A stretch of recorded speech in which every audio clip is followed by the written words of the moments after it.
Good evening my dear students and my followers. నిన్నటి వీడియోలో మనం చెప్పుకున్నది ఏంటంటే why classification was made, what is the purpose of making a classification in the business accounting. అయితే దానికోసం to prepare the financial reports needed by every businessman అని అనుకున్నాము. దాంట్లో balance sheet which shows the financial status of a business organization at a given time and the result, the gross and net results of a business for a period end. ఈ విధంగా మనం గురించి మాట్లాడుతున్నాం. సరే, ఈ విధంగా క్లాసిఫికేషన్ చేయటం వల్ల can we get the needy reports అనుకుంటే కాదు అని మాత్రం చెప్పగలుగుతాం. ఎందుకంటే కేవలం క్లాసిఫికేషన్ చేసినంత మాత్రాన మనకు రిపోర్ట్స్ జనరేట్ అయితే కావు. మరి రిపోర్ట్స్ జనరేట్ చేయాలంటే ఎట్లా అనే దానికి క్వశ్చన్ వేసుకున్నట్టయితే మనం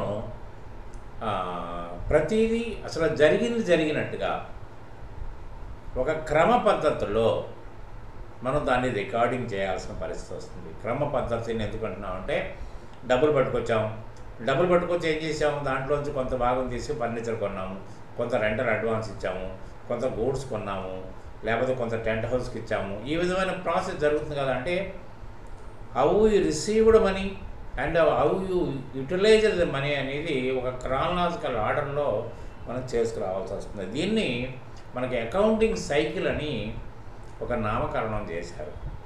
అకౌంటింగ్ సైకిల్ అసలు ఇదేంటి పదం? ఇంకోటి నేను మీకు చెప్పగలిగింది ఏంటంటే ప్రతి పదానికి ఒక అర్థాన్ని నేను తయారు చేసుకున్నాను, ప్రతి దానికి ఒక అర్థం తయారు చేసుకున్నాను. అంటే ఇది ఎక్కడా కూడా బుక్స్లో ఉండదు. మరి బుక్స్లో లేనిది మీరు ఎట్లా చేసుకున్నారు అంటే నేను మిమ్మల్ని కన్విన్స్ చేయగలుగుతాను ఇది నిజమే. అంటే భావాన్ని అర్థం చేసుకోవడంలో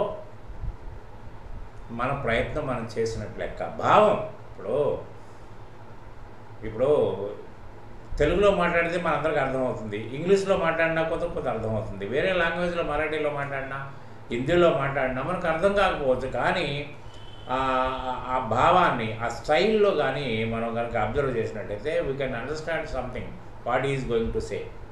అదే కదా మనకు కావాల్సింది. అంటే అకౌంటింగ్ సైకిల్ అనే పదాన్ని కూడా ఆయన ప్రవేశపెట్టాడు. అకౌంటింగ్ సైకిల్ ఎందుకన్నామంటే దానికి నేను మీకు బాగా గుర్తుండిపోయేటట్టు ఎలా చేయాలంటే సైకిల్ అనేది మా కాలం వరకు కూడా, నేను 1950లో పుట్టాను. సరే, మా కాలంలో సైకిలే ప్రధాన ప్రయాణ సాధనం. ఊళ్ళో ఒక మోటార్ సైకిల్ మాత్రమే ఉండేది అది. అంటే ఎక్కడికి పోవాల్సి వచ్చినా సైకిలే. తర్వాత ఏంటంటే ఒక 3-4 కిలోమీటర్స్ కనుక ఉన్నట్టయితే ఆ సైకిల్ కూడా వాడకుండా నడుచుకుంటానే పోయి పనులను ఎలా తీసుకుని వచ్చేవాళ్ళం అది. అంటే సైకిల్ మీద ప్రయాణాన్ని కనుక మనం వర్ణించుకున్నట్టయితే ఎలా జరుగుతుందంటే ఇంట్లో నాన్న, అరే బాబు నువ్వు టౌన్కి పోయి పోతూ ఆ దారిలో ఆయన నీకు ఒక 10,000 రూపాయలు ఇస్తాడు, తీసుకున్న తర్వాత మధ్యలో కృష్ణారావు గారు కనిపిస్తాడు, కృష్ణారావు గారికి మనం డబ్బులు ఇవ్వాలి, దాంట్లోంచి ఒక 5,000 రూపాయలు ఆయనకి. దాని తర్వాత కిరాణా దుకాణంలో అమ్మ ఏదో చెప్తుంది, ఆ లిస్ట్ నీకు ఇస్తున్నాను తీసుకురా, ఇలా పనులు చెప్పి ఆ పనులన్నీ చేసుకురమ్మంటాడు ఆయన. సరే, సైకిల్ మీద ప్రయాణం మొదలుపెట్టాడు. ఇవన్నీ చేసుకుని ఇంటికి రావాలి. ఆయన యొక్క కార్యక్రమం, నాన్నగారు చెప్పింది కార్యక్రమం అది. సరే, వెళ్ళిన తర్వాత ఆయన 10,000 ఇస్తానన్నది 10,000 ఇవ్వకపోవచ్చు, 8,000 ఇచ్చి ఉండొచ్చు. నాకు ఇద్దాం అనుకున్నాను కానీ ఖర్చు అయిపోయింది, 2,000 రూపాయలు నాన్నగారికి ఇస్తానని చెప్పని 8,000 ఇస్తాడు. నేను తీసుకోనని పదం వాడడానికి వీల్లేదు, తీసుకుంటాడు. తర్వాత ఆయనకి ఇవ్వాలన్న డబ్బులు ఆయనకి సరే ఇచ్చేస్తే బాగుంటుంది అనుకుని ఆయనకి నాన్న చెప్పిన డబ్బులు ఇచ్చేస్తే అంటే మన దగ్గర తగ్గుతున్నాయి డబ్బులు. ఇలాగ మధ్యలో ఎవరో కలిసి నాన్నకి చెప్దాం అనుకున్నాను నేను, అప్పుడు ఫోన్లు గిల్లు సౌకర్యం లేదు కాబట్టి కబురు చేద్దాం అనుకున్నాను, నాకు అర్జెంటుగా ఈ సరుకులు కావాలి కాబట్టి ఏంటంటే నీకు చెప్తున్నాను, ఈ సరుకులు పంపించిన తర్వాత నేను డబ్బులు మీకు జమ చేస్తానంటాడు. అట్లా దారిలో మధ్యలో సైకిల్ పంక్చర్ అవుతుంది. పంక్చర్ అయితే మన ప్రయాణంలో కాస్త ఆలస్యం జరిగే అవకాశాలు ఉంటాయి. అట్లా అంటే అనుకున్న విధంగా జరగకుండా ఉంటుంది. తర్వాత అనుకోని సంఘటనలు కూడా జరుగుతాయి. దానివల్ల ఏంటంటే అవన్నీ కంప్లీట్ చేసుకుని ఇంటికి రావడం జరుగుద్ది. అంటే ఈ క్రానలాజికల్ ఆర్డర్లో ఏదైతే మీరు వసూలు చేసింది, మీరు కట్టింది, తర్వాత అది చేసింది, ఇది చేసింది, నాన్న చెప్పిన వ్యవహారాలన్నీ కూడా ఒక రికార్డు పరంగా చేసి ఒక కాగితం ముక్క మీద రాసి, నాన్న ఇదిగో పరిస్థితి, ఈయన ఇంత ఇచ్చాడు, ఈయనకి ఇది నేను ఇంత ఇచ్చాను, దీనికి అమ్మ కిరాణం ఇంత ఉంది, ఇది ఉంది, అది ఉంది, తర్వాత సైకిల్ పంక్చర్ అయితే నేను వాడికి ఒక కొన్ని డబ్బులు ఇచ్చి పంక్చర్ వేయించుకున్నాను, అది ఇదని మధ్యలో నేను టీ తాగాను, ఇవన్నీ కూడా వరుసగా పద్ధతి ప్రకారం ఖర్చు రాసి, నాన్న ఇదిగో మిగతా డబ్బులు చేతిలో పెట్టాం, ఇది లెక్క. అంటే దాని ప్రకారం ఏమవుతుంది, అది ఆయనకి రికార్డు చేసుకోవడానికి పనికొస్తుంది. ఎందుకంటే ఆయన ఇస్తాన్న డబ్బుల్లో 10,000 రూపాయలు జమ చేయాల్సింది 8,000 రూపాయలు జమ చేస్తే ఇంకా ఆయన ఇవ్వదేళ్ళ పైసలు ఉన్నాయి.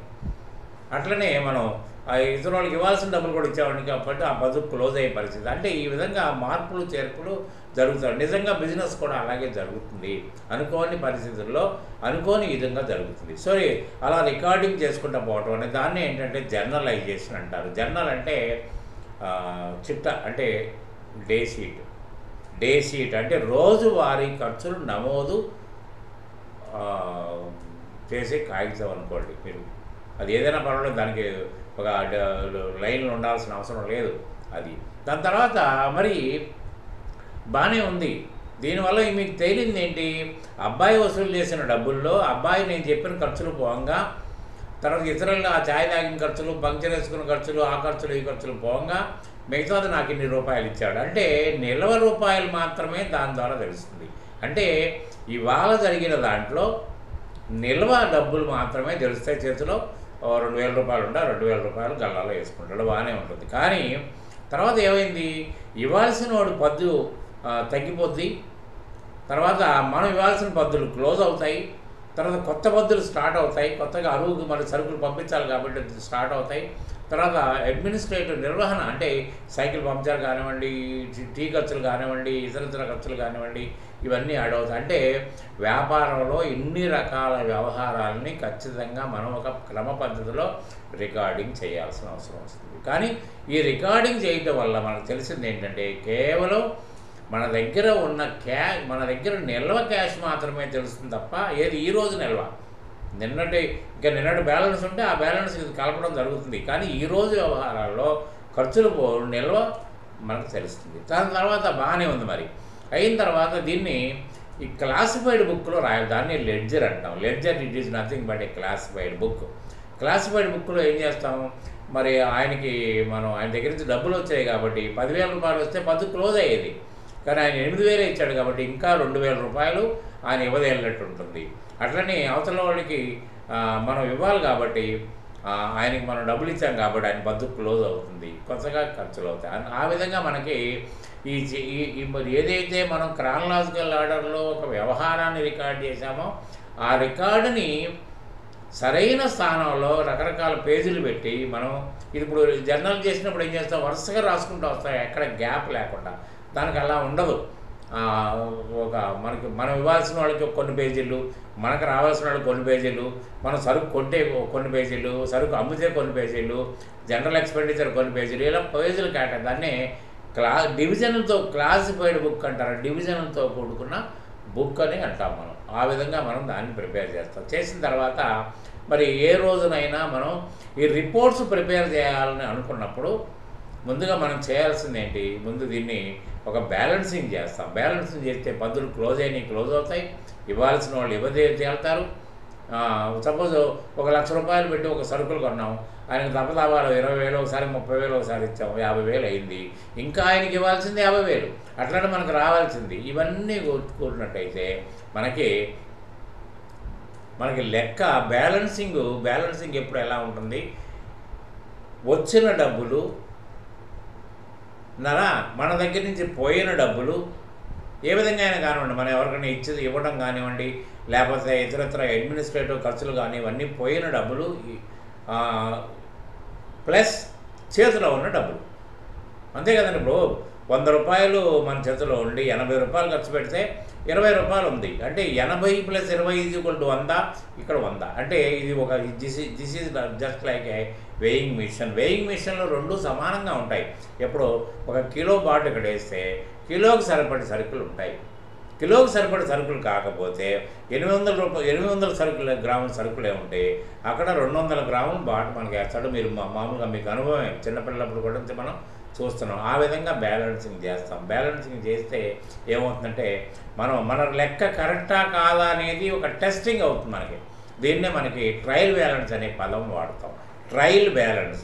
దీన్ని కూడా సింపుల్గా మనం గుర్తుపెట్టుకుంటే చేయాలంటే టెస్టింగ్ ది బ్యాలెన్సెస్. ట్రయల్ అంటే ఏంటి? టెస్టే కదండి. ఇప్పుడు మనం ఏదైనా వెహికల్ కొనుక్కోవాలంటే టెస్ట్ రైడ్ అంటాం. అందువల్ల మీరు కావాలంటే వెళ్ళి నడుపుకురండి అంటారు. ఏంటంటే దాంట్లో ఏంటంటే స్పెసిఫికేషన్స్ ప్రకారం బండి చెప్పిన ప్రకారం ఉందా, స్పీడ్ ఎలా ఉంది, స్పీడ్ పెరిగితే బండి షేక్ అవుతుందా, బ్రేకులు ఎలా పడుతున్నాయి, ఇవన్నీ మనకి ఎప్పుడు తెలుస్తాయి? మనం టెస్ట్ రైడింగ్లో తెలుస్తాయి. అట్లనే మనకున్న బ్యాలెన్సెస్ కరెక్ట్గా వచ్చినాయా లేవా అనేది మనకి తెలిసిపోతుంది. టెస్టింగ్ దాన్ని ట్రయల్ బ్యాలెన్స్ అంటారు. Trial balance, testing the balances రెండు ఎప్పటికీ సమానంగా ఉండాలి. ఎందుకు సమానంగా ఉండాలి అనేదాన్ని నేను మరొక వీడియోలో చెప్తాను, మీకు క్లియర్గా ఎక్స్ప్లెయిన్ చేస్తాను. అది అయిపోయిన తర్వాత ఎప్పుడైతే రెండు ఒకదానికి ఒకటి సమానంగా ఉన్నది తేలిందో అప్పుడు మనం చేయాల్సింది ఏంటి? మనం ఏమనుకున్నాము? 2 రిపోర్ట్స్ కావాలనుకున్నాం. ఒకటి బ్యాలెన్స్ షీట్, రెండోది ఇన్కమ్ స్టేట్మెంట్. బ్యాలెన్స్ షీట్కి ఎటువంటి పద్ధతులు పనికొస్తాయి మనకి? వ్యక్తులకు సంబంధించిన ఖాతాలు అంటే రావాల్సిన పద్ధతులు, ఇవ్వాల్సిన పద్ధతులు, ఇవ్వాల్సిన శాలరీసు, ఇవ్వాల్సిన రెంట్లు, ఇవ్వాల్సిన వడ్డీలు, ఇవన్నీ కూడా ఇవ్వాల్సినవి. తర్వాత రావాల్సినవి అట్లనే మనకి దాని ఆపోజిట్లో రావాల్సిన పద్ధతులు. అంటే డబ్బు రూపంగా ఉన్నది ఎంత, తర్వాత వస్తు రూపంగా ఉన్నది ఎంత, డిపాజిట్ రూపంలో ఉన్నది ఎంత, తర్వాత ఫర్నిచర్ రూపంలో ఉన్నది ఎంత, మస్ట్ బి ఈక్వల్ టు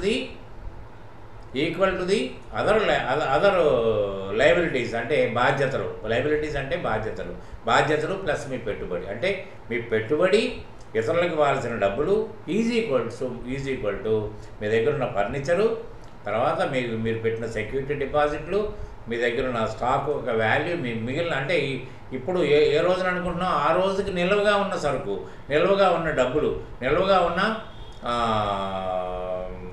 రావాల్సిన పద్ధతులు, ఇవన్నీ కలుపుకుంటే రెండు సమానంగా ఉంటాయి. సమానంగా ఉన్నప్పుడు మీ ఫైనాన్షియల్ స్టేటస్ అనేది మీకు అర్థమవుతుంది. ఎప్పుడు కూడా అసెట్స్ మైనస్ లయబిలిటీస్ అంటే ఆస్తుల్లోంచి ఇతర అప్పులు అంటే మీ పెట్టుబడి కాదు, ఇతర అప్పులు కనుక మీరు తీసేసినట్టయితే ఎంతైతే మిగిలిందో అది పెట్టుబడే.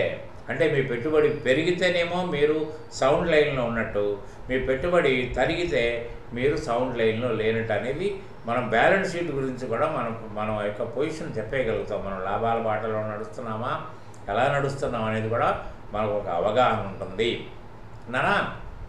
తర్వాత ఇంకో రెండోది ఇంపార్టెంట్ స్టేట్మెంట్ ఏంటి?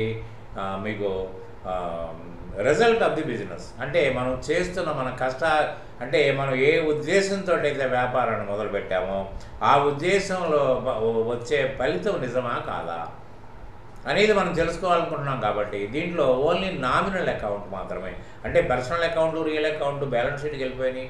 నామినల్ అకౌంట్ మాత్రమే మనకి మీకు గరిష్ట లాభం అంటే గ్రాస్ ప్రాఫిట్, నెట్ రిజల్ట్ మీకు కనిపిస్తుంది. గరిష్ట లాభం చాలా ఇంపార్టెంట్. ఎందుకంటే మీరు అనుకున్నది మీ ఊహ నిజమా కాదని చెప్పేది అదొకటే. ఎందుకంటే మీరు 40% లాభం వస్తుంది అనుకున్నారు అంటే మీరు 40% వచ్చిందా రాలేదా అనేది మీకు తెలుస్తుంది. ఒకవేళ రాకపోతే ఎందుకు రాలేదు అనేది కూడా మీకు తెలుస్తుంది. దానికి రాకపోవడానికి కారణాలు ఎప్పుడైతే మీ మనసులో పడ్డాయో, మీ కంట ముందు కనిపించినాయో దానికి ఇక ముందు అలా జరగకుండా చూసుకోవడానికి అంటే అకౌంటెన్సీ మీకు అంత accounting statement should act as a CCTV and should act as a guide to you. అంటే ప్రాణం లేనిది, నోరు లేనిది ఒక స్టేట్మెంటు మీకు ఒక అడ్వైజర్గా మిగిలిపోవాలి. అట్లనే మీరు మీ కళ్ళ ముందు అన్నీ కనిపించేటట్టుగా ప్రజెంట్ చేస్తుంది అకౌంటింగ్ స్టేట్మెంట్. అంతేగాని మనం ఎగ్జామినేషన్లో మనం trading profit and loss account చేసేసాం, ఆన్సర్ వచ్చేసింది, okay I will get 20% marks కాదు. ఇక్కడే మనం ఇబ్బందులు పడుతున్నాం. అసలు ఎలా అది ప్రిపరేషన్లోనే మీ శక్తి బయటకు రావాలి.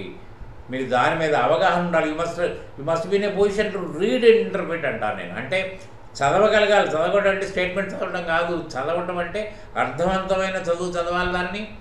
దాని తర్వాత దాన్ని అవసరమైన వాడికి ఎక్స్ప్లెయిన్ చేయగలగాలి. వాళ్ళు ఏమైనా అడ్డమైన క్వశ్చన్లు వేసినా మీ ఎక్స్ప్లెనేషను స్ట్రేట్గా ఉండాలి. అంటే అంత నాలెడ్జ్ మీ స్టేట్మెంట్లో ఉంటుంది. సో ఈ విధమైన ప్రిపరేషన్ కోసం మనం అకౌంటింగ్ సైకిల్ అనేది దీన్ని మనం వాడతాం. అకౌంటింగ్ సైకిల్ అయిపోయిన తర్వాత మీకు డబుల్ ఎంట్రీ సిస్టమ్ని ఎందుకు ప్రవేశపెట్టారు, అసలు జర్నల్ ఎంట్రీ యొక్క ఉద్దేశం ఏంటి, జర్నల్ ఎంట్రీ వల్ల మనకేం తెలుస్తుంది, జర్నల్ ఎంట్రీ అవసరమా, అసలు డబుల్ ఎంట్రీ సిస్టంలో రెండు ఈక్వల్గా ఉన్నప్పుడు మన పొజిషన్ మనకి ఎలా బయటకు వస్తుంది మాస్టర్, ఇవన్నీ కూడా మీకు అంతులేని క్వశ్చన్లు. ఇవన్నీ కూడా నేను విడమర్చి చెప్తాను. ప్రతిదానికి నేను విడమర్చి అర్థాలు చెప్తాను. మీకు ఎక్కడా కూడా పుస్తకాల్లో ఉండనిది మీకు చెప్తాను. పుస్తకాల్లో ఉండదు కాబట్టి మీకు లెక్చరర్ అనేవాళ్ళు ఎక్కడికి చెప్పరు. మీకు డెబిట్కి అర్థాలు చెప్తాను, క్రెడిట్కి అర్థాలు చెప్తాను, బైక్ అర్థం చెప్తాను, టూకి అర్థం చెప్తాను. ఇవన్నీ అర్థాలు మీరు రెగ్యులర్గా ఫాలో అయితే నేను మీకు చెప్తాను. తర్వాత ఇంకొక గుడ్ న్యూస్ ఏంటంటే ఈ సంవత్సరం ఇంటర్మీడియట్ స్టార్ట్ అయ్యే రోజుకి ఒక సెపరేట్ బుక్ 100 మార్క్స్ సంపాదించగలిగిన శక్తినిచ్చే అంత బుక్ తయారు చేస్తున్నాను నేను. స్టెప్ బై స్టెప్ ప్రాసెస్ ఉంటుంది. ఇప్పుడు ఇవాళ అకౌంటింగ్ సైకిల్ అని పెట్టాం కదా, అది బిగినింగ్లోనే ఉంది. అంత గొప్పవాళ్ళు మనవాళ్ళు ఉండి బిగినింగ్లోనే అకౌంటింగ్ సైకిల్ అంటే ఏం అర్థం అవుతుంది, అసలు ఏం అర్థం అవుతుందని అకౌంటింగ్ సైకిల్ ఇస్తే అంటే మీరు గట్ బై హార్ట్ చేయాల్సిందే. బట్టి పడితే తప్ప ఎగ్జామినేషన్కి వెళ్ళలేని పరిస్థితిని మన రైటర్స్ మహానుభావులు క్రియేట్ చేశారు. కాబట్టి నేను అబ్రివేషన్స్, టెర్మినాలజీ, ఏ చాప్టర్ ముందు ఏ టెర్మినాలజీ గురించి మీరు తెలుసుకుంటే ఆ చాప్టర్ని అర్థవంతంగా తయారు చేయగలుగుతారని దాని ప్రకారం నేను ప్రిపేర్ చేస్తాను. It must be a different book. మీకు కామర్సులో జాయిన్ 10th క్లాస్ అయిపోతుంది, ఇవాళ 2 రోజులు ఎగ్జామ్ కూడా అయిపోయింది. మీకు కామర్స్లో చేరదామన్న ప్రతి ఒక్కరికి నేను ఒక వారం 10 రోజులు నేను దానికి ఒక అవేర్నెస్ ప్రోగ్రామ్ కూడా పెట్టబోతున్నాను. కాబట్టి ఏంటంటే మీకు వీడియో ద్వారా తెలియజేస్తాను. తర్వాత బుక్ కూడా ప్రింట్ అవుతుంది, ఎక్కడ చూడని బుక్. తర్వాత ఏంటంటే అకౌంటెన్సీలో ఇంత టేస్ట్ ఉందా, ఇంత అర్థాలు ఉన్నాయా అనేది మీరు తెలుసుకోవడానికి ఆ బుక్ మీకు ఉపకరిస్తుంది. కాబట్టి ఏంటంటే దయచేసి నేను చెప్పేది మీకు మంచి అనిపిస్తే రెగ్యులర్గా ఫాలో అయితే ఎన్నో మంచి విషయాలు మీరు తెలుసుకునే అవకాశం ఉంటుందని తెలియజేసుకుంటూ I'm taking leave from this very video. Good day.